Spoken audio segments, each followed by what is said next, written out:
Sebuah kerajaan yang begitu besar, sampai para pelaut dari Cina, India, bahkan Timur Tengah menyebutnya sebagai penguasa Lautan Timur.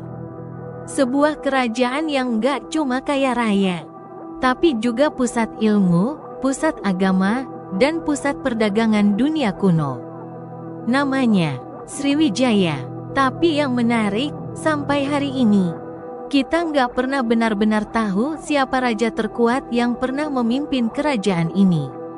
Catatan sejarahnya sedikit, prasastinya jarang, sisanya hilang dimakan waktu dan air Sungai Musi. Tapi dari potongan-potongan sejarah yang tersisa, kita bisa menyusun satu kisah seorang raja besar, yang namanya bergaung hingga ke benua lain. Sriwijaya bukan kerajaan kecil. Dari Pulau Sumatera, mereka menguasai jalur perdagangan tersibuk di Asia Tenggara, Selat Malaka. Dan di puncak kekuasaannya, ada seorang pemimpin yang dikenal dengan nama Dapunta Hyang Srijayanasa. Ia bukan sekadar raja, ia adalah pendiri dinasti.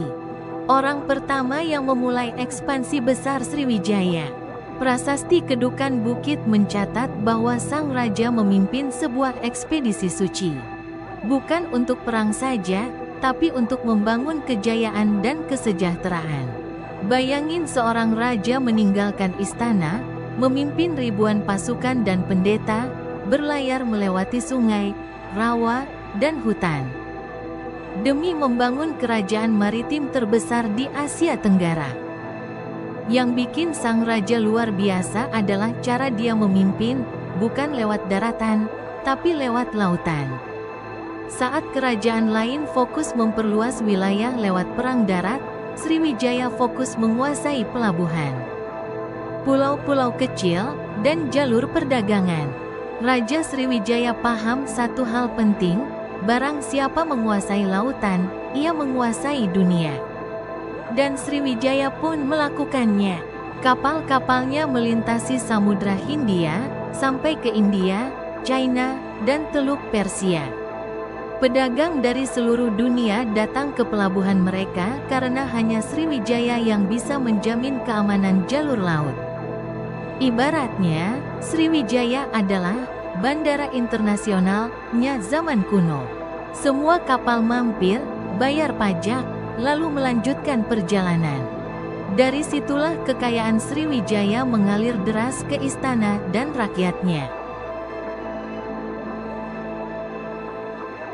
Tapi kejayaan Sriwijaya bukan cuma soal emas dan rempah-rempah. Raja mereka adalah pelindung agama Buddha. Di masa itu, Sriwijaya dikenal sebagai universitas terbesar di Asia Tenggara untuk mempelajari agama Buddha. Para biksu dari Cina berlayar jauh hanya untuk belajar di Sriwijaya. Salah satu yang terkenal adalah Pendeta Yijing, yang tinggal bertahun-tahun di sana. Ia mencatat bahwa Sriwijaya dipimpin oleh raja yang bijak, murah hati, dan sangat mendukung pendidikan.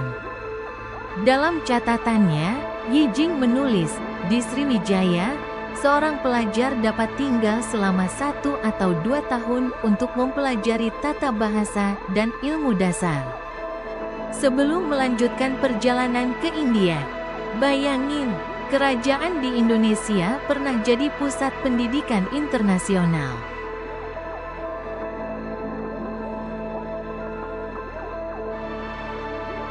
Di masa sang raja besar, Sriwijaya melakukan berbagai ekspedisi penting. Ia menaklukkan kerajaan-kerajaan kecil di sekitar Sumatera, Jambi, Palembang, bahkan Semenanjung Malaya. Tujuannya jelas, membentuk perisai maritim mengelilingi jalur perdagangan. Dengan cara ini, pedagang dari India, China, dan Arab merasa aman berlayar di wilayah Nusantara. Dan sebagai balasannya, Sriwijaya mendapat kekayaan dari pajak laut dan perdagangan internasional. Itulah strategi sang raja, bukan membangun tembok tinggi, tapi membangun jaringan pelabuhan.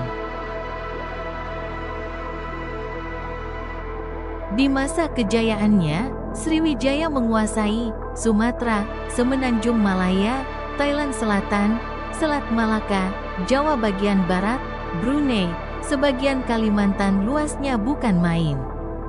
Kerajaan ini bahkan disebut Empire Lautan Timur. Bayangin Indonesia di era 600 sampai 900 M punya kerajaan sebesar ini. Tapi semakin besar sebuah kerajaan, semakin banyak musuhnya. Dinasti Chola dari India Selatan salah satunya. Mereka iri pada kejayaan Sriwijaya. Kapal-kapal Chola menyerang pelabuhan Sriwijaya, merampas kapal dagang, dan membakar pelabuhan. Serangan ini adalah salah satu pukulan terbesar dalam sejarah Sriwijaya. Banyak raja setelahnya berjuang keras untuk mengembalikan kejayaan. Tapi perlahan, Sriwijaya memudar. Tidak ada catatan yang jelas bagaimana Sriwijaya benar-benar jatuh. Beberapa teori mengatakan mereka diserang berulang kali oleh Jawa dan Chola. Ada juga yang bilang perubahan jalur perdagangan membuat pelabuhan Sriwijaya tidak lagi seramai dulu. Dan banjir besar di Sungai Musi diduga menenggelamkan pusat pemerintahannya. Sampai hari ini, sebagian besar peninggalan Sriwijaya masih tertidur di dasar sungai dan belum ditemukan. Walaupun kerajaan itu hilang, warisan raja-raja Sriwijaya masih hidup sampai sekarang. Nama Sriwijaya dipakai untuk klub bola. Kerajaan Samudera Pasai dan Malaka mewarisi konsep perdagangan maritim. Budaya Sumatera Selatan dan Melayu masih menyimpan jejak bahasa dan tradisi Sriwijaya. Bahkan, konsep maritim power Sriwijaya baru benar-benar dipahami dunia modern berabad-abad setelah kerajaan itu lenyap. Sriwijaya adalah bukti bahwa nenek moyang kita adalah ahli pelaut, bukan hanya tinggal di darat. Nama sang raja mungkin tidak setenar Raja Jawa atau Bali, tapi jejaknya terukir dalam sejarah dunia. Dari prasasti kecil, dari catatan pendeta Cina, dan dari benda-benda yang ditemukan di dasar sungai, kita bisa melihat gambaran besar bahwa Indonesia pernah punya kerajaan yang menguasai lautan. Dan di balik kerajaan itu, berdiri seorang raja yang memimpin bukan dengan pedang, tapi dengan perdagangan, diplomasi, dan kecerdasan maritim. Itulah kisah Raja Sriwijaya, sang penguasa samudra dari timur.